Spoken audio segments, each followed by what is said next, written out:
Yenela chani ine, ndayenela chani ine, ndayenela chani, ndayenela chani, ndayenela chani ine, ndakalamba bwanji ine, ndakalamba bwanji ine.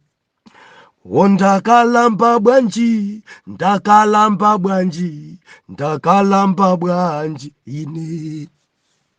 Ndasungidwa bwanji ine, ndasungidwa bwanji ine. Ndakalamba bwanji, ndasungidwa bwanji, ndapambana chani ine. Ndikulandireni okondedwa omvera konse kumene muli. Heneleke ichale mtumiki wanu believer lero pa 10 January 2024 sabutopiki gogo opemphera, gogo odziwa mawu. Genesis chapter number 48. Tikuwerenga verse number 18 mpaka na verse number 18. Mawu otsogolera. Yakobo adalitsa ana a Joseph. Verse number 8. Baibulo ikunena kuti ndipo Israeli adayang'ana ana amuna a Joseph nati, ndani awa? Ndipo Joseph anati kwa atate wake, amenewa ndi ana anga amene Mulungu anandipatsa ine pano. Ndipo iye anati, udze nawo tu kwa ine, ndipo ndidzawadalitsa. Koma maso a Israeli anali akhungu mu kalamba wace, ndipo sanathei kuona. Ndipo anadza nawo pafupi, ndipo anamsomsona iwo nawafungatira. Ndipo Israeli anati kwa Josefe, sindinaganizira kuti ndione nkhope yako, ndipo taona Mulungu wandionetsa ine mbewu zako zomwe. Ndipo Josefe anatulutsa iwo pakati pa maondo ace, nawerama ndi nkhope yake pansi. Ndipo Josefe anatenga iwo onse awiri, Efereimu dzanja lamanja ku dzanja lamanzere la Yakobo, ndi Manase dzanja lake lamanzere ku dzanja lamanja la Israeli, nadza nawo pafupi ndi iye. Ndipo Israeli anatambalisa dzanja lake lamanja nayika pamutu wa Efereimu, amene ndiye wang'ono, ndi dzanja lace lamanzere pamutu wa Manase. Anapingasa manja ace dala, chifukwa Manase anali woyamba. Ndipo anadalitsa Josefe, anadalitsa Josefe nati, Mulungu, oh haleluya, pamaso pake anayenda m'makolo anga Abrahamu ndi Isaki, Mulungu amene anandidyetsa ine nthawi zonse za moyo wanga kufikira lero, mthenga amene anandiwombola ine ku zoyipa zonse, adalitsa anyamatawa. Dzina langa litchulidwe pa iwo, ndi dzina la makolo anga Abrahamu ndi Isaki. Iwo akule nakhale khamu pakati pa dziko lapansi. Ndipo pamene Josefe adaona kuti atate wake adayika dzanja lake lamanja pamutu wa Efereimu, kudamuyipira iye, ndipo anatukula dzanja la atate wake kulichotsa pamutu pa Efereimu ndi kuliyika pamutu wa Manase. Oh, haleluya. Tidikire pamene pale. Mawatidza pamalizitse. Wow. Omvera. Gogo. Gogo pemphera. Gogo pa Mawu. Gogo pembedzera. Gogo owerenga Baibulo. Gogo. Dzulo linali pano. Timanena kuti wodwala wopemphera. Patient wokhulupirira opa Mulungu. Amasiyana ndi odwala amene Mulungu samdziwa. Ndipo ndemanga za dzulo. Omvera dzulo kudali ndemanga. Ena akuseka. Ena akulira. Ena akufotokozera chikomenti chachikulu. Ena akunena kuti kuno abusa zachitika. Ena dzulo message ya dzulo yachuluka kwambiri makomenti. Believer dziko kuno anthu akudwala. Ndi akadwala akakhala kuti Mulungu alibe amazunza kwambiri. Kuzunza. Wodwala amene Mulungu sakundziwa amazunza.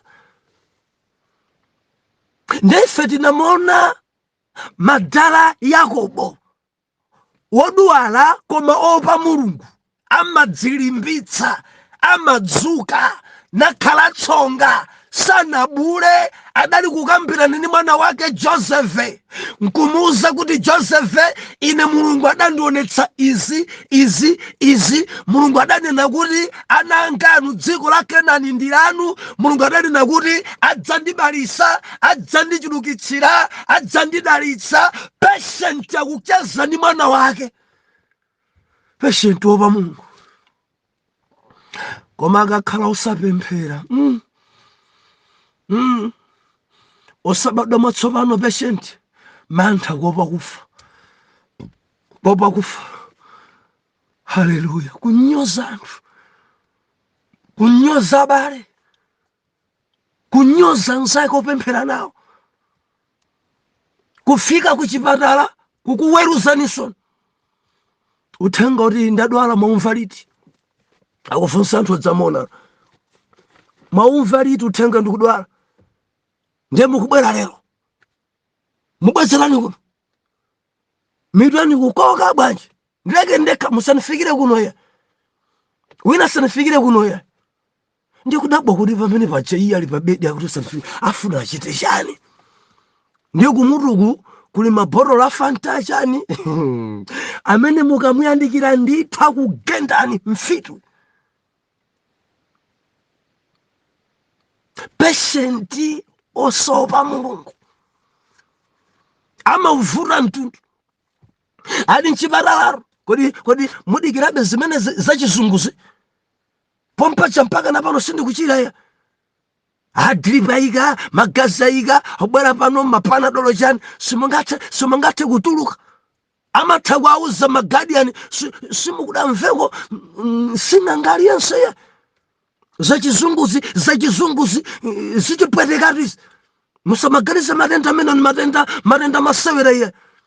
Muchite chola musake ena haluso. Tidzisakanisa pang'ono. Panadoi tidzisakanisa pang'ono. Kuyika dripi jazo ayika dokotala kubwera ndi mankhwala akati mwatenga chikuda mwaponyeso mu dripi. Michitsa di asakanikirane adzilowaso inu zimene ayika dokota pa dripi yano palita imene musidziwa. Muyika mumasula nokha bwanji chimenechi. Amuchidule ni mpeni pang'ono kumwamba kumuyike mphepo idzilowa amene. Patient osopa Mulungu kutukwana. Patient osopa Mulungu kufuna kwa sing'anga. Patient osopa Mulungu kuchulukisa milandu. Chulukisa milandu. Ambuye atithandize kwambiri.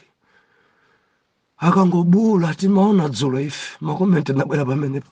Kubula ena osagona. Ndafa ine. Ndafa. Mayi. maine apa chikuenda chikukwera khangari chikutsika khangari chikukwera khangari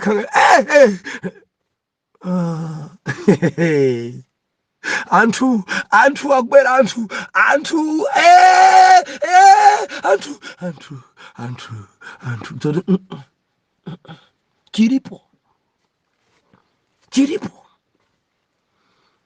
chiripo anthu amene akuwaona ndi ati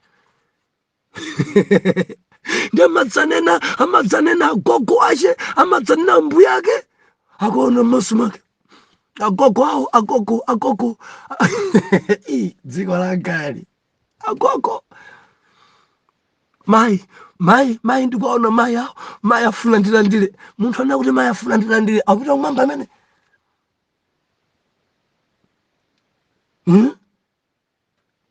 mayi andilandire apita kumwamba amene kufa kusiya milandu ndipha ndikunziwa ndithu anzanga agwira nawo ntchito ndi anzanga ndithu ndi anzanga anaja akamatsala mbuyo muno kudana ndi anzawo onse akuntchito kadali nesi kudana ndi manesi onse ndi pamaliro posafunanso kuti abwere kudana ndi aziphunzitsi anzake bwanja ndi amamwalira manena kuti anzanga ndi amene akundipha zotsatira zake kudana ndogwira nawo ntchito. Haleluya. Patient osava mulungu amasiya milandu. Haleluya. Dzulo tinakambirana zimenezi. Oh, haleluya. Lero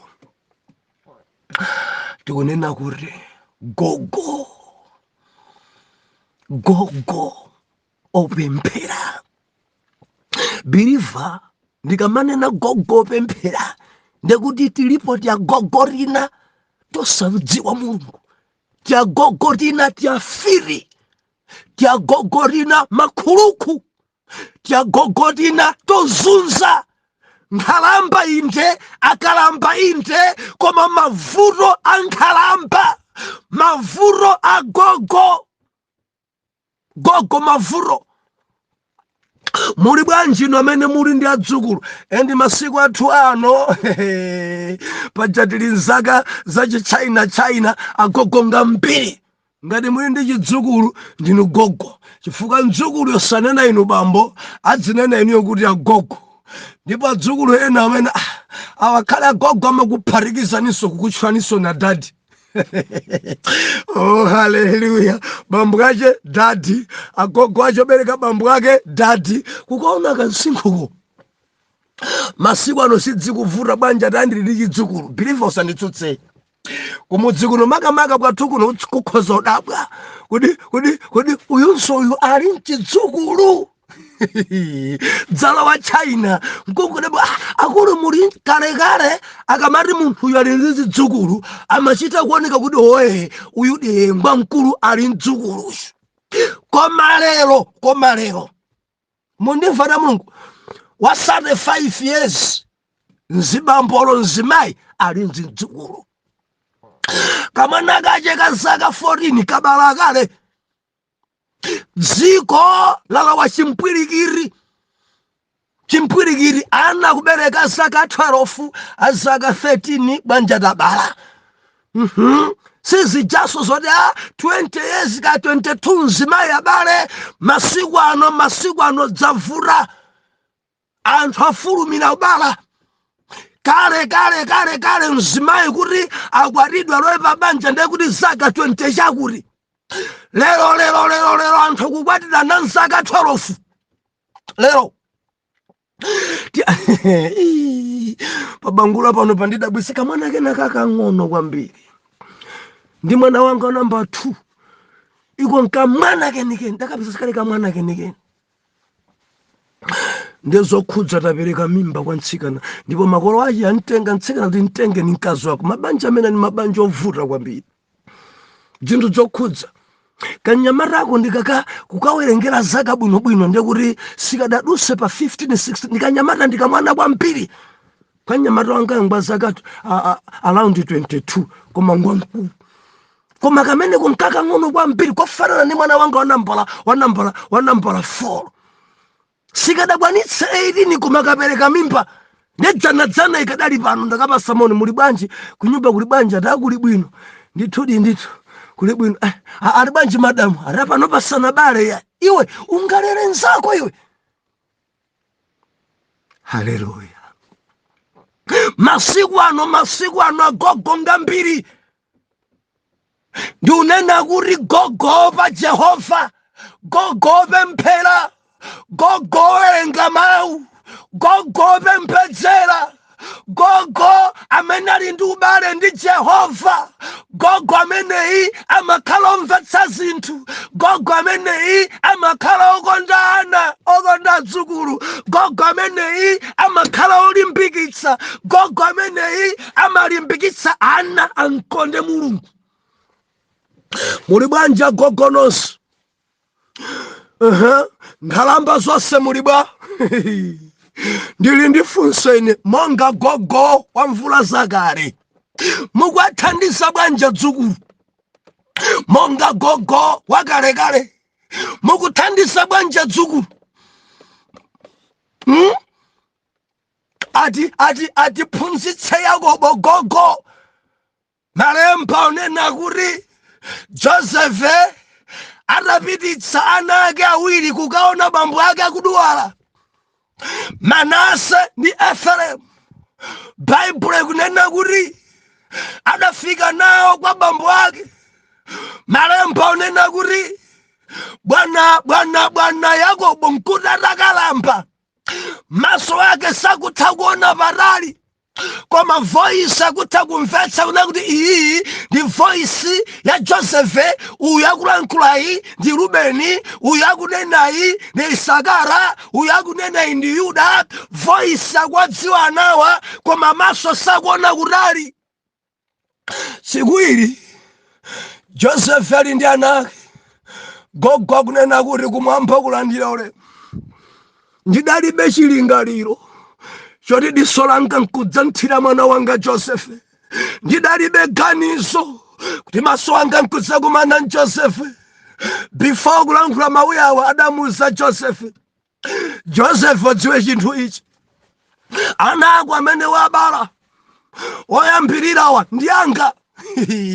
Auseka gogo nena choncho kuti ana amene wabalawa ndi anga, onga Rubeni ndi Simeoni.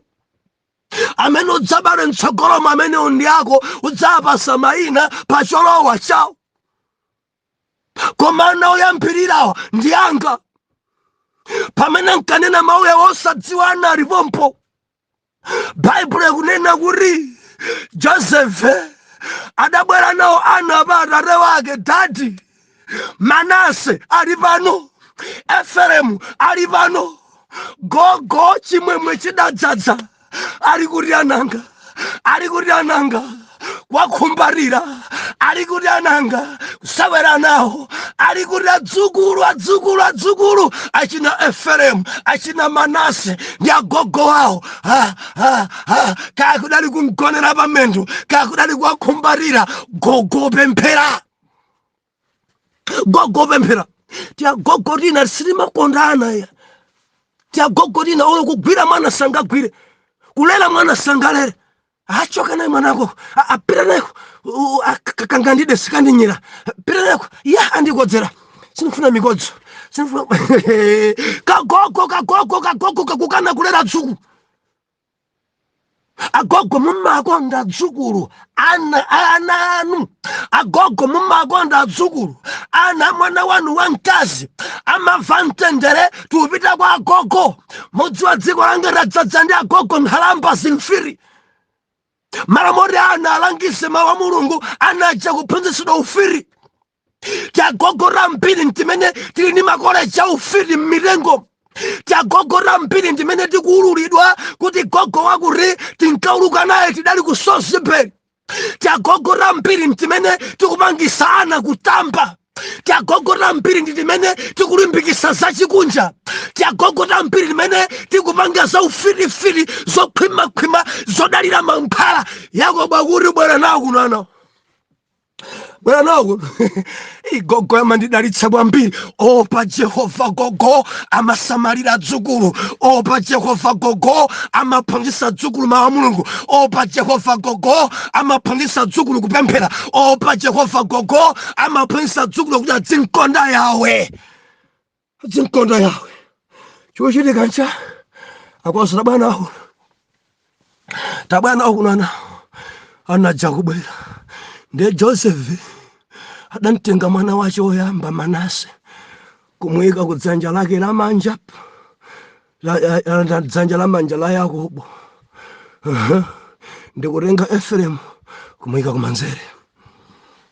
Dadi adzukulu anu aja ndamene. Dadi kwagwira anaja. Afuna adalisa. Haleluya.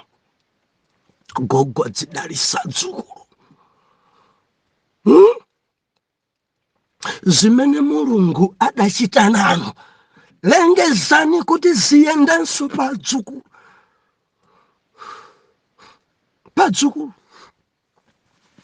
Gogo owerengera dzukulu. Ndi adabwera nawo. Adayamba kwadalitsa. Mulungu amene adasunga ine pamandidalitsa pamene. Mulungu amene adatetezera ine atetezerenso ine. Mulungu amene adandidyesa ine adyesenso ine. Mulungu amene adandipambanitsa ine apambanisenso ine. Mulungu amene adandikalambitsa ine akalambitsenso ine. Mukutha kumva gogo pemphera. Akadakhalanso pemphera kadalimbikisana amphini. Bwana noku fanda ndi akakhatha mphini. Mfidi asadzalodzi tabwana noku. Bwana mbali tatenga lesa. Kuti kwakadachoka na magazi ali chuchu kukhapa mphini marako mumpechepeche mu kukhapa mphini nkhosi mu kuchipumiku. Banja takazi adzafune kwambiri. Asadzasowe mabanja. Bwana ndi amenyeretu kumutu kwako kutatsikana dzafuna. Tiafidi ta Gogo. Ti makhulukhulu a Gogo. Ti nkhalamba koma topanda Mulungu. Nkhalamba koma ti masatanism toipa kwambiri. Gogo ena ana thagwa anenelera zoipa. Zoipa. Ndiwauza ndikufa ndikumalira koma musamale kwambiri. Mkulu wako josamale naye. Ameno josajanzane naye. Waburi samale. Kumwalira kusiya maudani okoka. Banja ta Gogo adanena. Adanena Gogo. Kuti inu vano musadzaponde yayi. Agogo adanena. Agogo kuti aenda kumwalira kusiya milandu. Gogo uyo akusiya mtendere. Mulungu amene adandidyesa. Mulungu amene adandidalitsa. Mulungu amene adanditetezera. Mulungu amene adandibalitsa. Akubalitseni, akutetezereni, akusungeni, akuadalitsa. Ana Josefe adzukulu ake akuadalitsa, akwasira ndalitso. Mubalane, mudzadze mukhale chikhamu. Efereimu mubalane. Ndiyakuti mikono iyi adayipingasa chimene chidamvuta Josefe chimenechi. Ndipo chimene chiti chikampe mmawa. Chifukwa tili ndi topiki apadera kunena za zimenezi. Manja adapingasa. Josefe adantenga Manase kumwika kudzanja lamanja la Yakobo. Ndikutenga Efereimu kumwika kumanzere.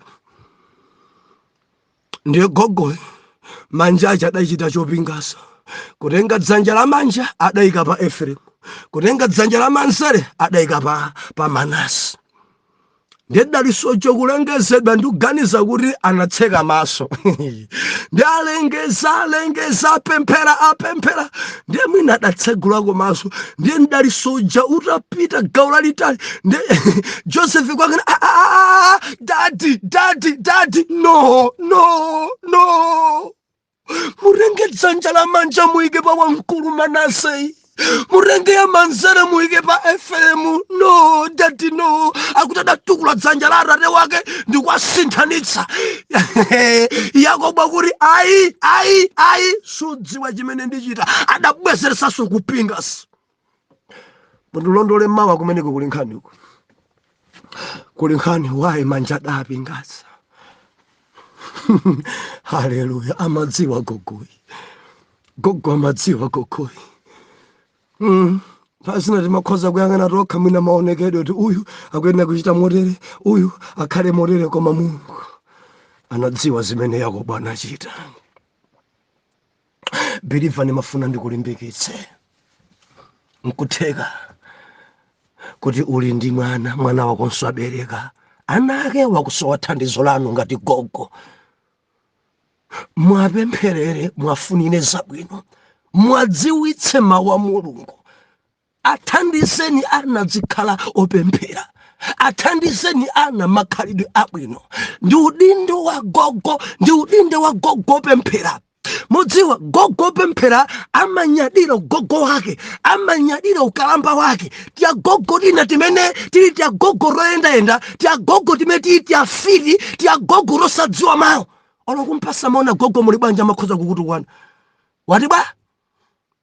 Watibwa akuyenda pansewu, atadzoladzola nkhope yake bwinobwino, akuyenda. Agogo muli bwanji? Ine gogo wako ine ndabala amako ndine, ndabala amako ndine, ungandichite gogo ine ndisadzamvenso.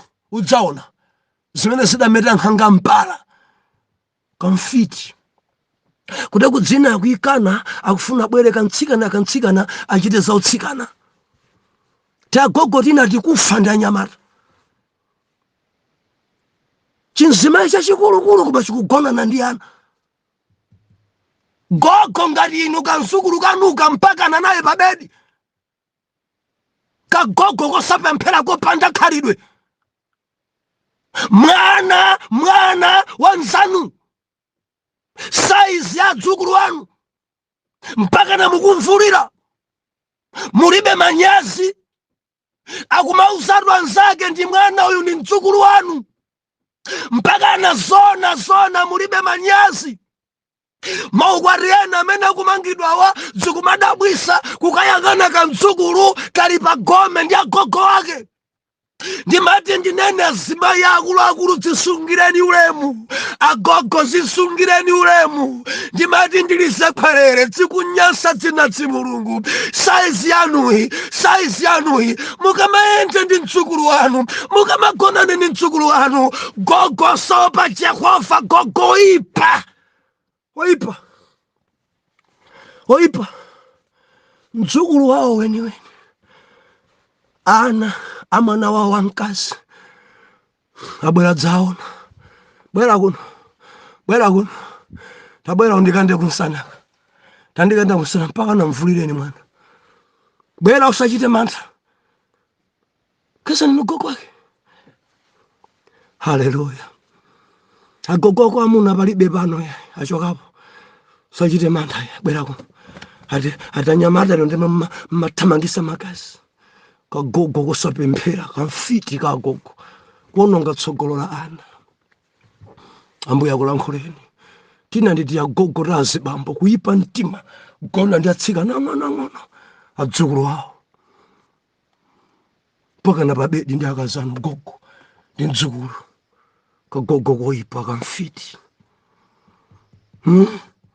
Mdzukulu madabwisa banja ati antsikana leni mimba mampasa ndi agogo wake. Nkhalamba kuyang'ana, nkhalamba yapereka mimba.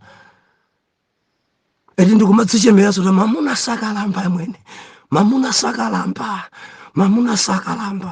Ndi adzukulu anuwa, ndi mdzukulu. Gogo sopa Jehova machitisa manyazi, kulankhula kwace kuchitisa manyazi, ufiti wace uchitisa manyazi, chigololo chake chochitisa manyazi, kuledzera kwace kuchitisa manyazi, kuyenda marisechi aledzera mphamvu alibe agona panjira li marisechi alikwa gogosawo pa Jehova. Ndimati lisekwerere okalamba nonse mvetserani. Jehova ndi amene adakusungani, Jehova ndi amene akukalambitsani, Jehova ndi amene akutetezerani, Jehova ndi amene akusungani. Mulemekeze Jehova chifukwa kukalamba ndi ulemerero, kukhala ndi mutu wa imvi ndi ulemerero, kudzasintha mano onse kuthankamwa ndi ulemerero. Akamati muli bwanji Gogo nkumayankha mano mulibe, tibwino kaeno tibwino, ndi ulemerero kukalamba. Wopani Jehova, lemekezani Jehova, langizani ngati opemphera. Adzukulu anu adziwe Mulungu ndi inu. Dalitsani adzukulu, lengezani chachipamiro pa adzukulu, osati kuphunzitsa ufiri. Adzimva bwino adzukulu anu, adzimva bwino, mudzalera bwino. Ngati kandalama muli nako kwalipirako school fees, Gogo opemphera kwagulirako zovala. Ngati ndalama zilipo olo kungulira galimoto, ndagulira mwana wanga, mwana wake, mdzukulu wanga galimoto. Zikutheka zimenezi, biliva chuma chinchosiyana. Ena ali matiriyoni, ena ali mabiliyoni, ena ali mamiliyoni, ena ali ndi masausande. Tachita nimene mungatheremo mwa adzukulu wanu adzimfananu kukoma adzukulu kuti Gogo ali moyobe. Mundilondole mawa. Atate mdzina la Yesu, dziko langa Afrika kuli agogo ambiri, ena ngopa Mulungu, ena sopa Mulungu.